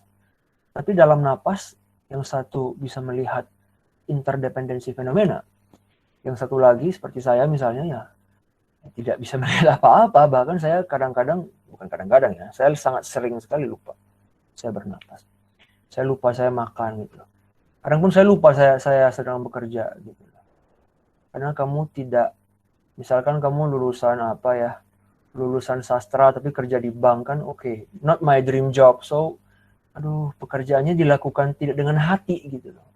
So ya udah, kamu terputus dengan kerja kamu. Sebenarnya ini tidak spiritual banget. Karl Marx kan juga mengatakannya, alienasi kan. Ketika pekerja teralienasi dari kerja dia. Karena dia tidak menaruh nilai dalam kerja itu. Ya sama gitu loh. Maksudnya menaruh nilai kan kamu menaruh pemaknaan. Kamu menaruh mindfulness di dalam kerja kamu itu. Gitu loh. So, bagaimana kamu bisa menubuh dalam kerjamu? Ya kita kembali lagi ke diskusi kita tentang karma yoga. Ya, kerja apapun ya mulia gitu. Kerja apapun mulia. Jadi kira-kira seperti itu ya. Nah, makanya inilah yang kita sebut sebagai kamu menyatu dengan objek, dengan dunia, baik di masa lampau, di masa kini, maupun di masa depan. Kamu paham gitu. Bukan artinya kamu bisa mengontrol masa depan, tidak. Sosok seperti Buddha bisa melihat masa depan, tapi dia tidak bisa mengubahnya. Kan kita membayangkan orang yang bisa melihat pasti bisa, dia mengetahui dia bisa mengubah dong. Atau dia sakti. Enggak. Bisa mengetahui belum tentu bisa melihat. Belum tentu bisa mengubahnya. Karena ini dua action yang sangat berbeda gitu. Untuk mengatakan bahwa kita mengetahui, kita bisa melihat, itu adalah sama dengan untuk mengatakan bahwa kita paham cara fenomena bekerja. Kalau saya melihat handphone saya akan tahu 100 tahun dari sekarang dia nggak akan ada lagi. Gitu. Tapi detailnya seperti apa, nah itu yang saya nggak tahu. Tapi saya tebak-tebak, jangankan 100 tahun. Mungkin 10 tahun dari sekarang dia udah rusak, dia udah hancur, dia udah jadi rongsokan. Baju yang saya pakai 50 tahun dari sekarang mungkin sudah tidak ada. Hancur dia, lapuk. Gitu kan ya. Nah, sama gitu loh. Untuk hal-hal seperti baju, seperti gadget, kan kita bisa menalarkannya kan ya, dengan cukup logis bahwa oke, barang saya nggak akan bertahan lama, sepatu saya nanti akan lapuk, solnya akan menganga seperti mulut buaya dan saya harus ganti sepatu baru. Kamu bisa membayangkan seperti itu. Nah, pembayangan yang samalah yang dipakai oleh orang-orang yang sudah tercerahkan. Dia lihat seseorang, dia lihat sesuatu, dia bisa langsung lihatnya. Itulah. Bagaimana kondisimu di masa depan. Ya, dia bisa lihat karmamu kan. Kamu lahir seperti ini, kamu bertindak seperti ini, nanti kamu di masa depan kira-kira akan seperti ini. Karena kamu bertindak, kamu pasti menuai. Dan dia bisa tahu. Tapi dia nggak bisa mengubah. Karena mengubah itu udah sesuatu yang lain lagi. Karena tiap orang lahir dan mati dengan karma bawaan dia masing-masing. Jadi untuk mengatakan kita mengubah, berarti kita mengintervensi. Kecuali kamu pemilik dari jiwa atau tubuh atau diri si individu itu. Kalau kamu pemilik dia, kamu bisa mengubah dia. Tapi kalau kamu bukan pemilik dia, ya kamu gak bisa mengubah dia. Makanya masa depannya tidak untuk diubah oleh siapapun, kecuali diri kita sendiri. Nah itu kan konsep paling penting dari karma, sebenarnya ya. Tapi anyway, itu keempat level samadhi. Dan pengalaman mistis yang seperti kita jabarkan dalam samadhi, itu tentu saja jauh sekali dong dengan ciri-ciri seperti kabut, samar-samar, terus misterius gitu. Jadi yang mystical dan yang misterius itu kayak seolah-olah sinonim, padahal enggak. Justru alih-alih misterius, dia jernih. Kalau kamu masih merasa misterius, berarti kamu belum mistis. Kamu belum mengalami pengalaman mistis. Jadi bertapa di kuburan itu seolah-olah mistis ya karena dia misterius. Enggak, itu mungkin misterius, tapi tidak mistis gitu loh. Sebaliknya, pengalaman mistis itu hadir dengan sangat intens. Dia hadir dengan sangat immediate, dia segera, dia langsung gitu loh sifatnya. Nah, dari perspektif Yoga Patanjali, dua level samadhi yang lebih tinggi itu tadi, yang sawicara dan nirwicara, itu dicirikan oleh selflessness atau ketanpa akuan, ketanpa dirian. Nah, keadaan mistis sepenuhnya menyatu dengan objek, sehingga objek tidak lagi tampil sebagai objek bagi kesadaran. Most of the time kan ketika kita melihat objek, objek muncul dalam kesadaran. Nah, ketika kamu mengalami pengalaman mistis, objek tidak muncul dalam kesadaran. Gitu. Makanya ketika kamu melihat burung, kamu merasa menjadi burung. Bukan kamu tertukar batinnya ya, seperti putri yang tertukar gitu kan ada tuh sinetron itu ya. Ini bukan batin yang tertukar, enggak. Kamu merasa seperti burung dalam artian kamu paham kenapa dia burung. Ketika dia terbang di angkasa, kamu paham, oh inilah perasaannya terbang di angkasa. Inilah rasanya mengepak-ngepakkan sayap. Gitu loh. Inilah rasanya hidup ratusan meter dari atas tanah. Karena kan kita tidak mengalaminya. Ya kamu bisa tinggal di apartemen yang puluhan lantai, tapi kan kamu tidak benar merasakan hidup melawan gravitasi ya, melayang di atas gitu. Tapi kalau kamu melihat burung dengan pengalaman mistis, dengan samadhi, kamu bisa merasakan. This is how it feels. Kamu melihat ikan ya kan, ini caranya hidup di bawah air gitu. Kamu nggak punya insang, so kamu bakal mati kalau kamu hidup di dalam air. Tapi kamu melihat ikan dan, oh inilah rasanya hidup dikelilingi air gitu. Hidup dengan diliputi air di segala penjuru. Kan gitu. Nah dalam konteks inilah kita mengatakan bahwa dualitas dari subjek dan objek telah diatasi. Dan kini yang tersisa hanya transformasi. Kesadaranmu yang biasa-biasa itu, yang banyak kotorannya itu menjadi kesadaran yang satwa. Kesadaran di mana kamu menjadi sesuatu yang murni, sesuatu yang jernih sekali. Nah, jadi dalam level tertinggi ya, nirwicara samadhi, individu bahkan tidak lagi memeditasikan objek. Karena ngapain? Dia sudah menyatu kok. Nah, jadi kesadaranmu di level ini sudah murni, sudah mengetahui. Jadi tidak perlu lagi kamu menstimulate sebuah proses. Karena kan meditasi itu sebenarnya hanya sebuah simulasi. Kan? Kamu berusaha untuk merecreate, merekayasa sebuah proses batin di mana kamu membayangkan diri kamu di level kesadaran akan pelan-pelan turun untuk menjangkau apa yang ada di bawah sadar, apa yang ada dalam unconscious. Tapi kalau kamu memang sudah sadar, apalagi yang mau dijangkau, kan kira-kira seperti itu. Jadi apa yang tersisa kalau kamu sudah tak punya ketaksadaran, ya yang tersisa ya hanya eksistensi dari sebuah realitas yang murni. Nah itulah yang kita namakan sebagai Buddhi atau Buddha. Atau dalam bahasa Inggrisnya enlightenment. Tapi lebih akuratnya adalah awakening. Kamu bangun. Gitu. Karena selama ini kita bangun dari tidur, benar, tapi kita tidak beneran bangun. Nah, samadhi itu untuk membuat kita beneran bangun.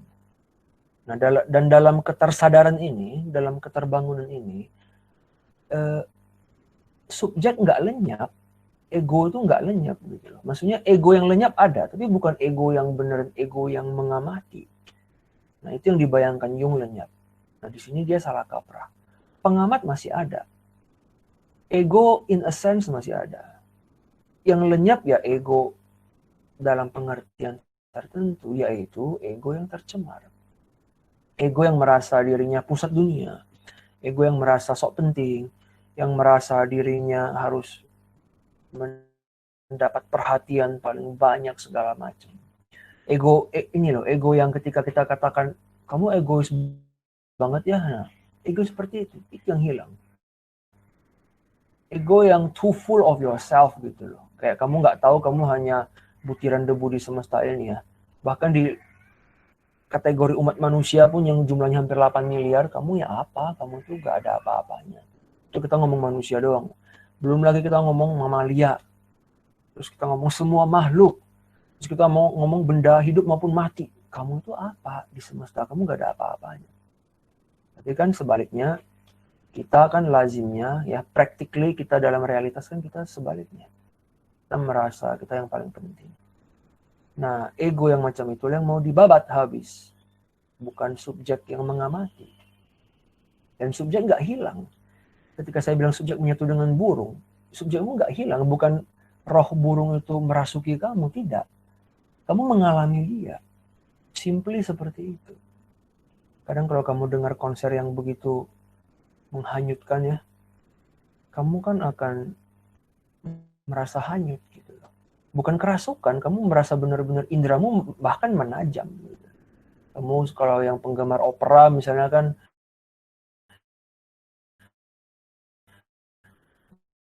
dengar siapalah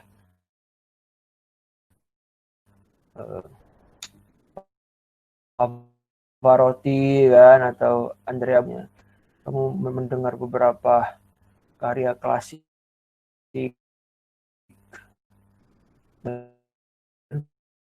kamu akan oke. Kamu seolah-olah not yourself, eksistensimu, lenyapnya ego ya. Ini kesalahpahaman yang harus beneran kita perangi nih. Karena ini kesalahpahaman yang bikin filsafat Timur atau India secara khusus akhirnya disalahpahami.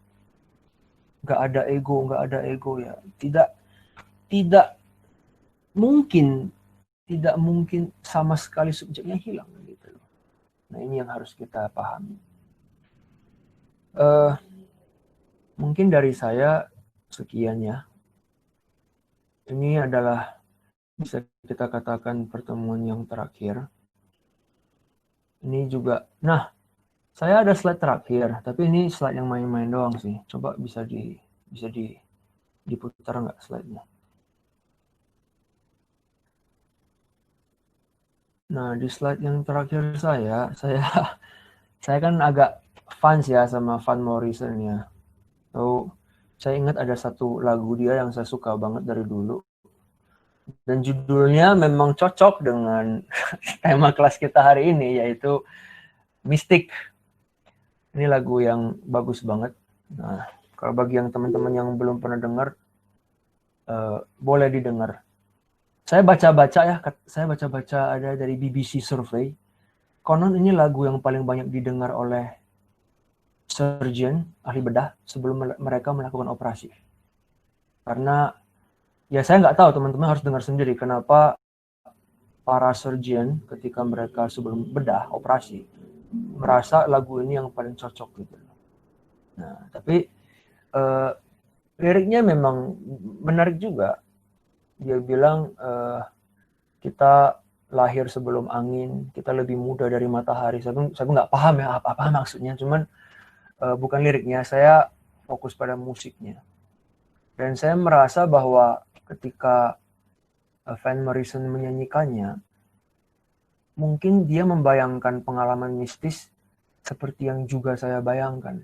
Jadi bukan pengalaman mistis yang menyandupa, kembang 7 rupa segala macam, tapi dia membayangkan, dia ngomong angin, dia ngomong matahari. Mungkin saya membayangkan sesuatu yang benar dan jernih gitu loh. Dan saya membayangkan sebuah permulaan hari dari lagu dia, di mana matahari baru bersinar dan semuanya tampak ya, dari yang gelap malah makin jernih. Malam kan gelap tuh, matahari muncul lagi seperti biasanya, hari jadi jernih, angin semilir segala macam. Dan mungkin itu yang kita alami ya, batin kita dari yang gelap, ketika kita pelan-pelan menapaki jalan spiritual, tradisi apapun sama aja kan ya, Indian. Tapi kalau itu spiritual artinya kan berhubungan dengan spirit gitu, berhubungan dengan kejiwaan kebatinan kamu gitu. Jadi bukan sesuatu yang apa ya,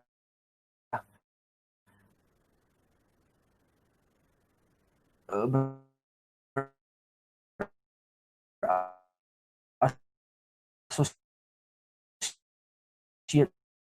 dengan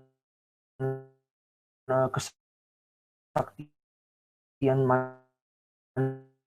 mandraguna atau supernatural power. Itu ada, tapi tidak jadi ini saya langsung ke pertanyaan ya. Jadi tradisi barat itu penyatuan kepada supreme being, sedangkan tradisi timur itu transformasi.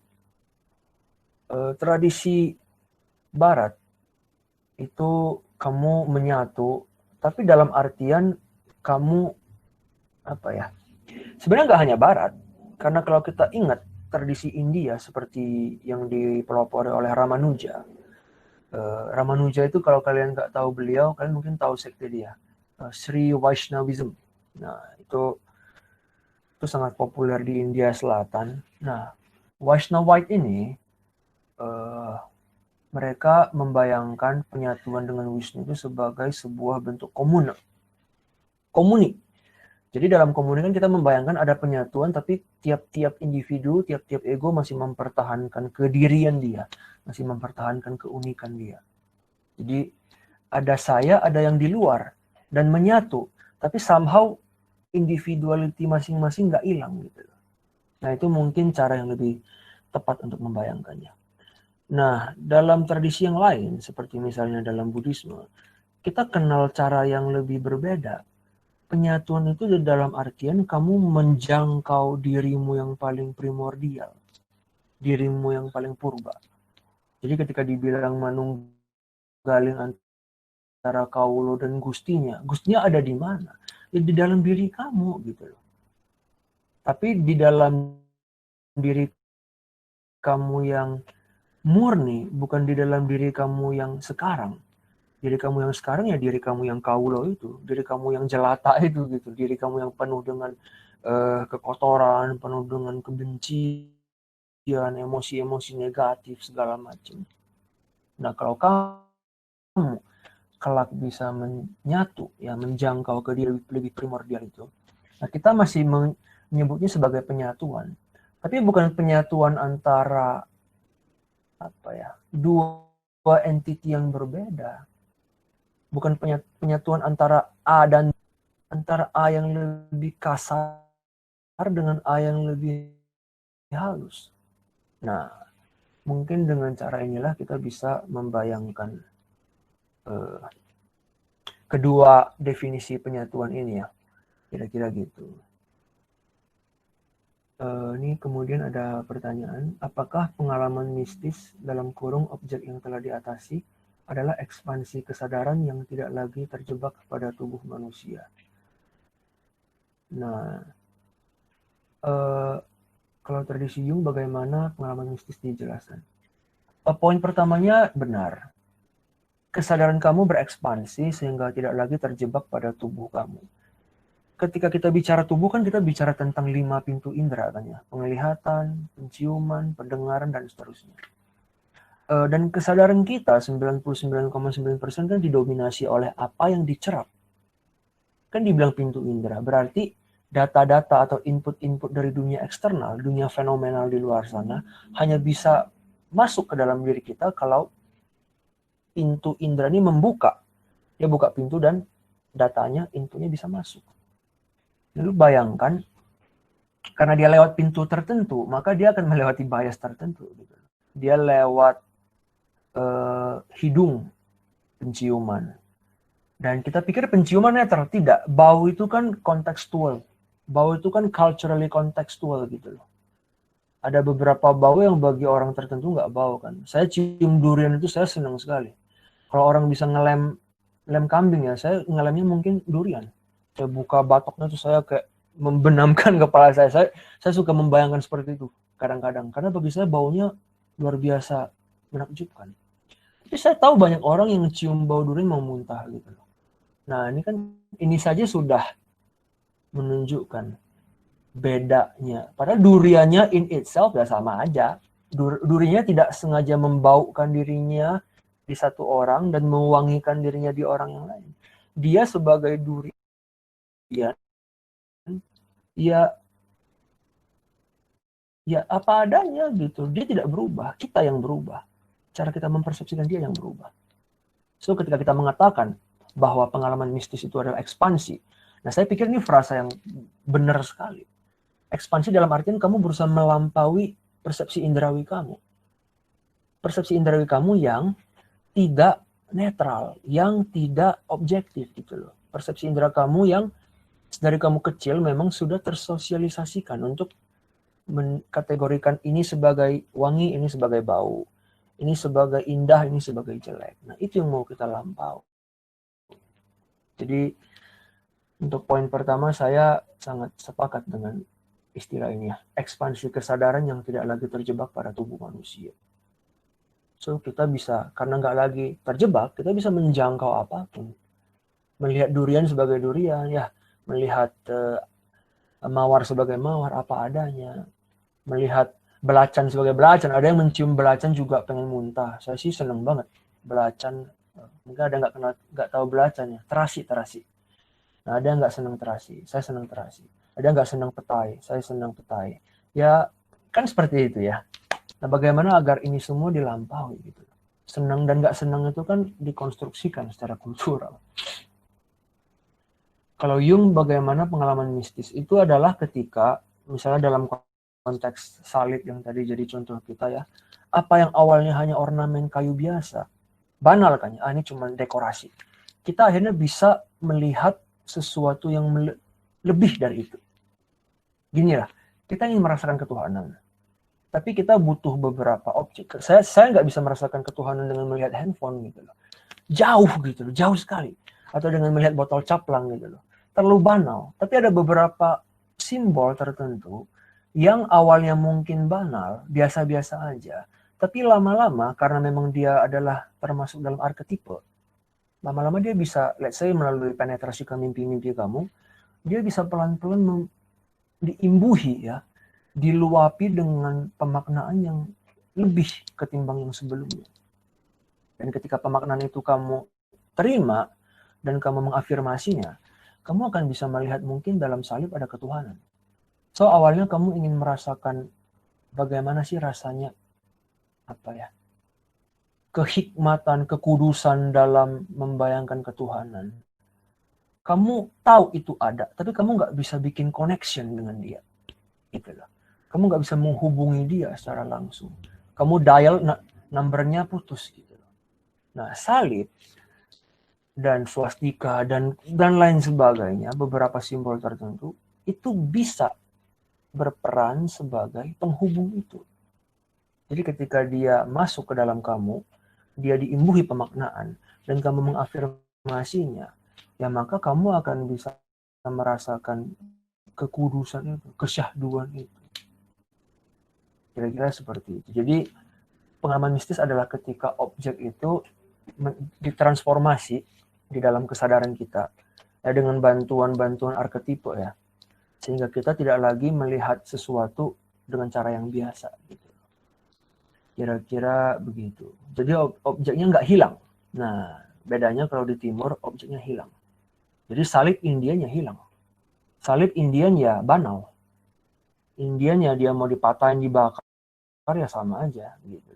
Karena dia harus hilang. Karena dia hanya mediasi yang parsial gitu loh. Karena in the end kita nggak fokus pada salib itu sendiri, tapi pada pengalamannya. Nah kalau bagi Jung, kalau kamu cabut objeknya, hilang semuanya gitu loh. Jangkarnya hilang. Nah di sini kita melihat perbedaan antara Jung dan Patanjali gitu ya. Kesadaran arketipe dan kesadaran hati apakah sama atau berbeda? Kesadaran hati di sini kalau kita maksudkan sebagai kesadaran nurani ya, atau sebagai kesadaran firasat gitu ya, itu mungkin bisa dibilang ya sama dengan arketipe.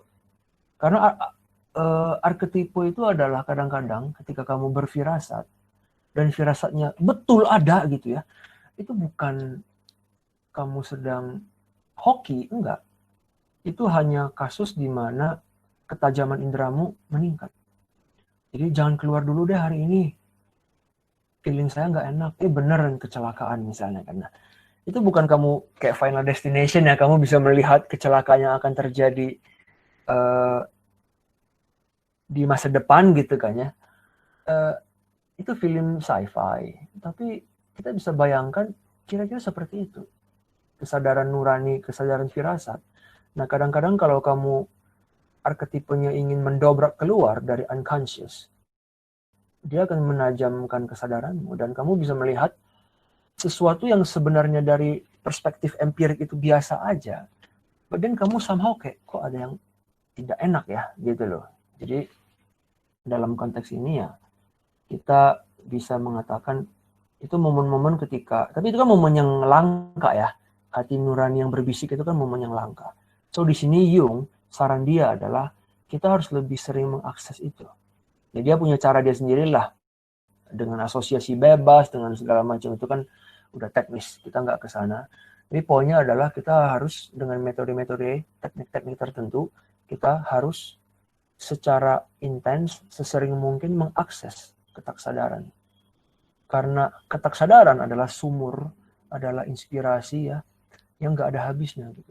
Kita bisa menggali sangat banyak hal yang inspiratif, sangat banyak hal yang konstruktif, yang produktif dalam diri kita untuk kita pakai agar nanti kedirian kita itu berubah gitu loh. Kita tidak lagi melihat diri kita seperti diri kita yang biasanya kita lihat, yaitu sebagai orang yang apa ya, semenjana, yang banal misalnya. Jadi saya bisa bilang sama gitu kira-kira. Nah, karena belum ada yang bertanya lagi, ini saya kebetulan pengen ini ya, mengatakan bahwa nanti ini pertemuan kita yang terakhir. Akan ada lagi, saya nggak tahu kapan ya. Mungkin 3 minggu atau 4 minggu dari sekarang. Tapi di tanggal 26 nanti ada yang namanya seminar. Nanti akan di-share linknya di grup WhatsApp ya.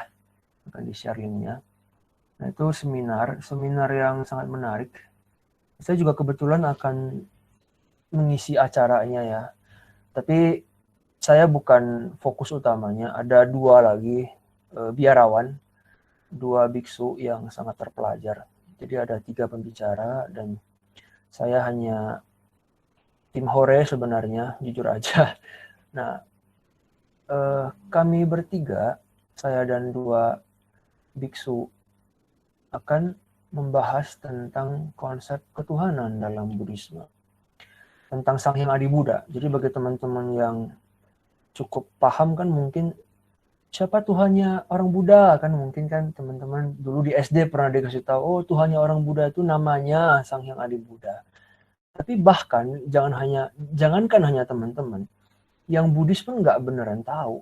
Kita tahu nama tapi kita nggak tahu apa sih filsafatnya gitu loh, apa sih pemaknaannya. Sebagai sebuah fenomena dia itu apa gitu loh. So, kita akan bikin seminar dan bagi teman-teman yang tertarik mungkin bisa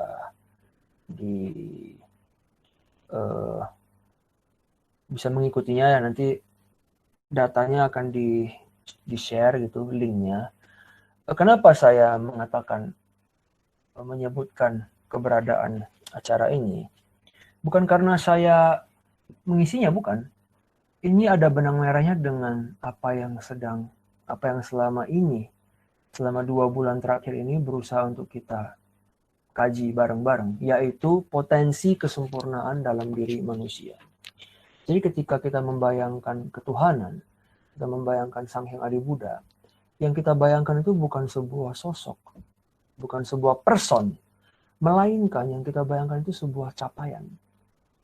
Jadi ketuhanan, ya bagi orang Buddha, sila pertama ketuhanan yang Maha Esa itu sebuah proses, sebuah being gitu lah, menjadi, proses kamu menjadi. Jadi dengan kata lainnya transformasi diri, transformasi batin.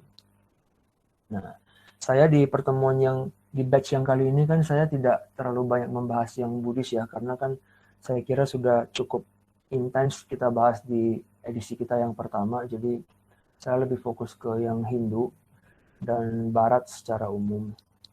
Nah, tapi di seminar ini mungkin akan sangat spesifik sekali tentang Buddhisnya. So, bagaimana orang Buddhis memahami perfection, ya, memahami penyempurnaan, potensi penyempurnaan diri kita sebagai manusia. Toh kita hidup kan ya, kita punya agama, kita punya pegangan gitu loh. Dipegang buat diapain? Kan bukan buat dilanggar atau ya, buat dipatuhi. Tapi kan dipatuhi buat diapain? Tujuan kita patuh itu apa gitu. Nah, seminar ini ya adalah sebuah usaha untuk menjelaskan bagaimana sih orang Buddha itu memahami cara dia beragama dan cara dia bertuhan gitu. Jadi semoga bisa ini ya, bisa dicek nanti, kalau tertarik boleh diikuti. Apa ada buku pengantar filsafat India yang dapat kita baca untuk masuk ke alam pikiran filsuf India? Pengantar sih banyak.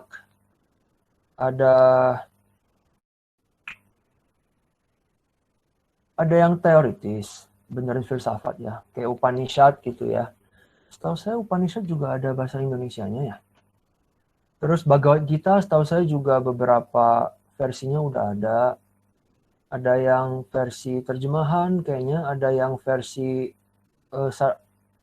tafsir pribadi. Gede Prama ya kalau nggak salah ya, juga ada kalau nggak salah. Jadi untuk mendalami, memasuki alam pikir filsafat India, mungkin teman-teman bisa memulai dengan buku-buku seperti itu dulu. Agak pop sih, tapi ya justru karena dia pop itu, dia tidak terlalu rumit. Gitu.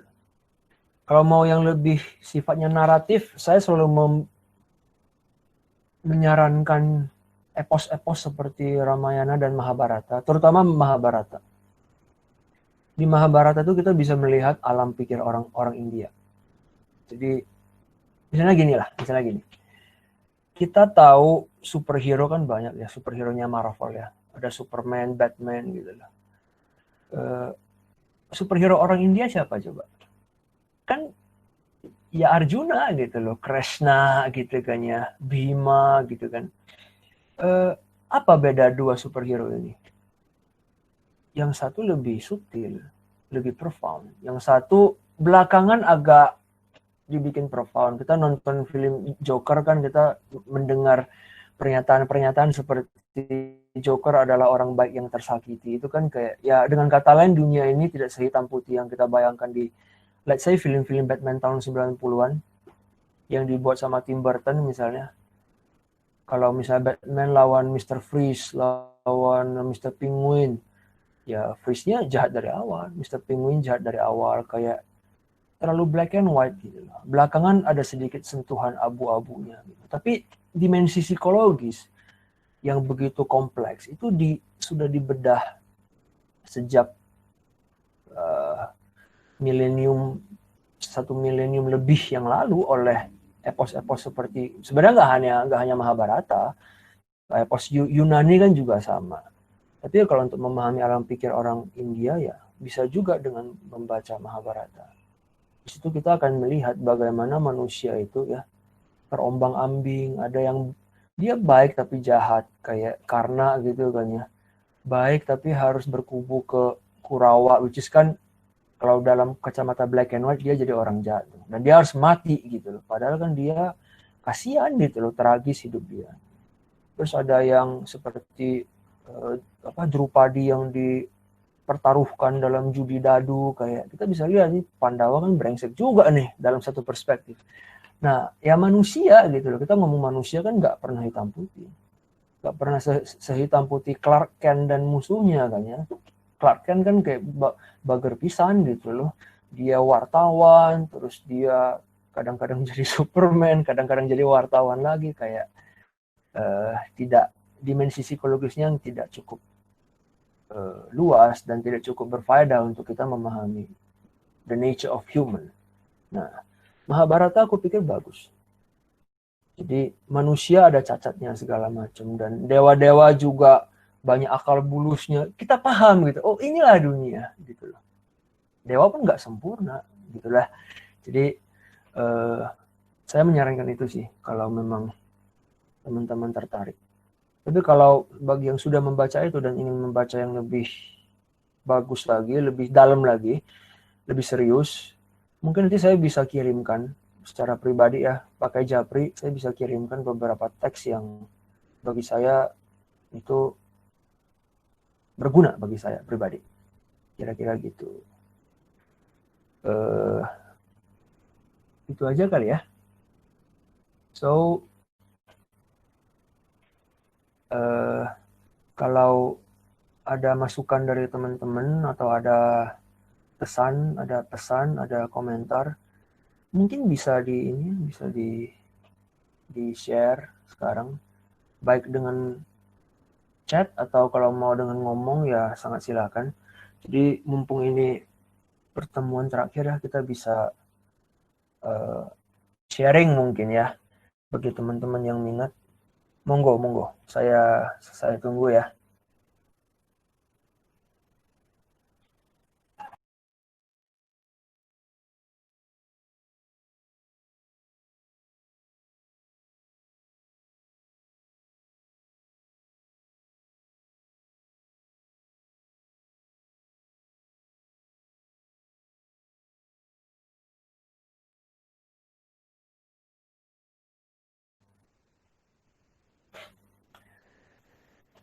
Oke, kalau nggak ada juga nggak apa-apa ya. Jadi dari saya sih gitu aja, sekian.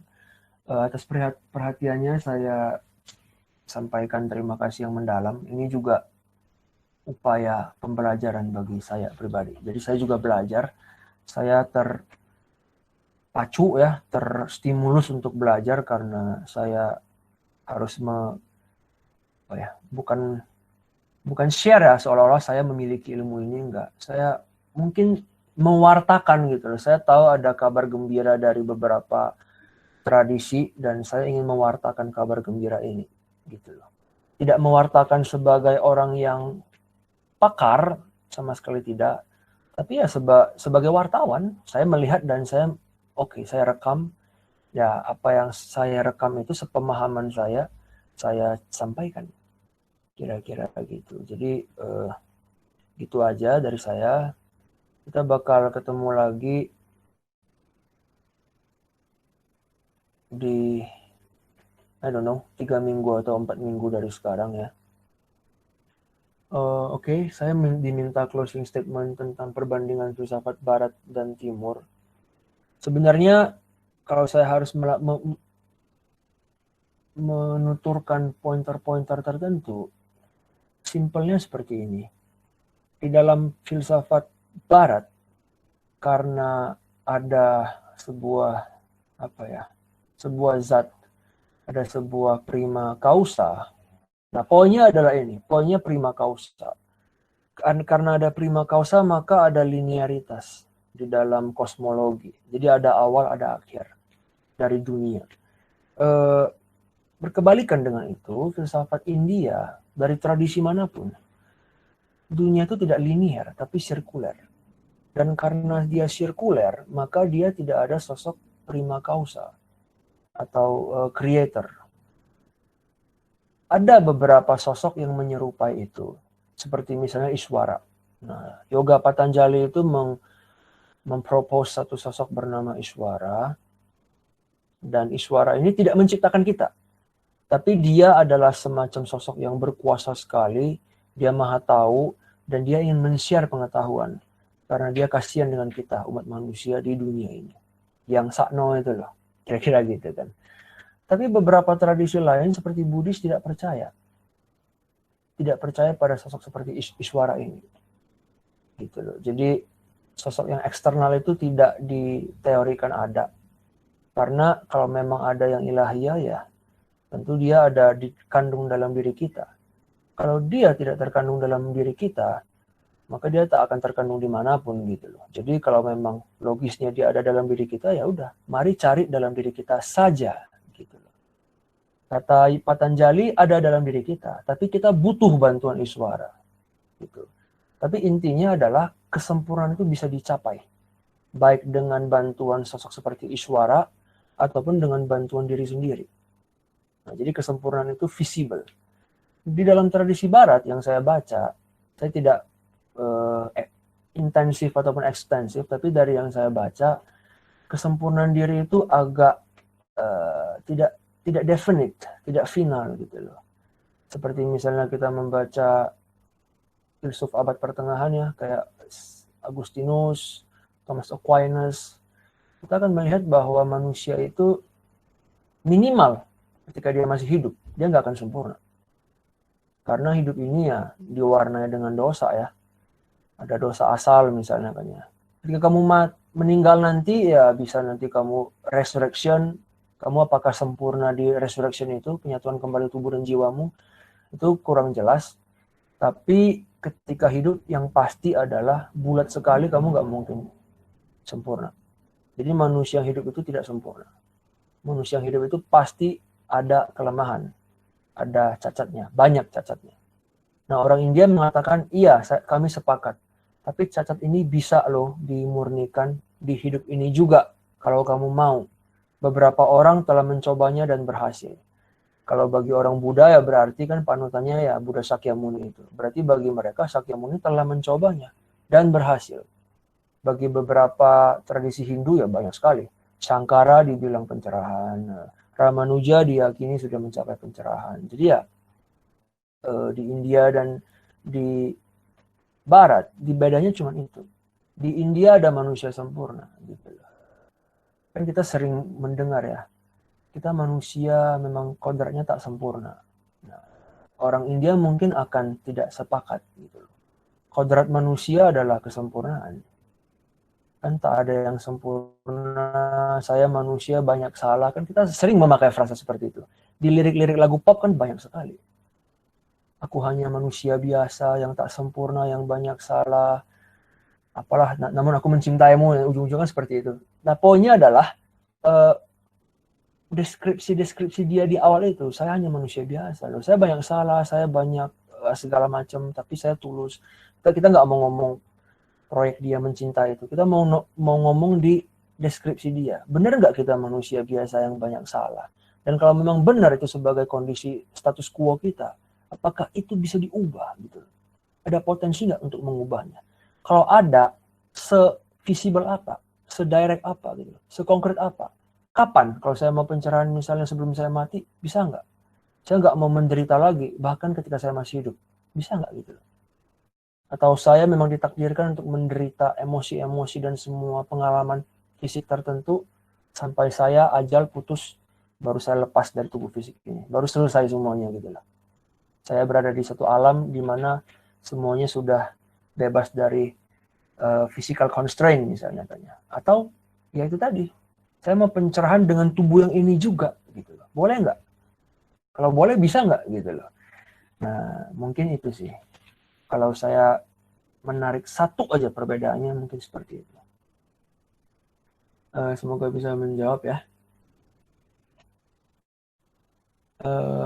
Kita akhiri saja mungkin perjumpaan kita kali ini.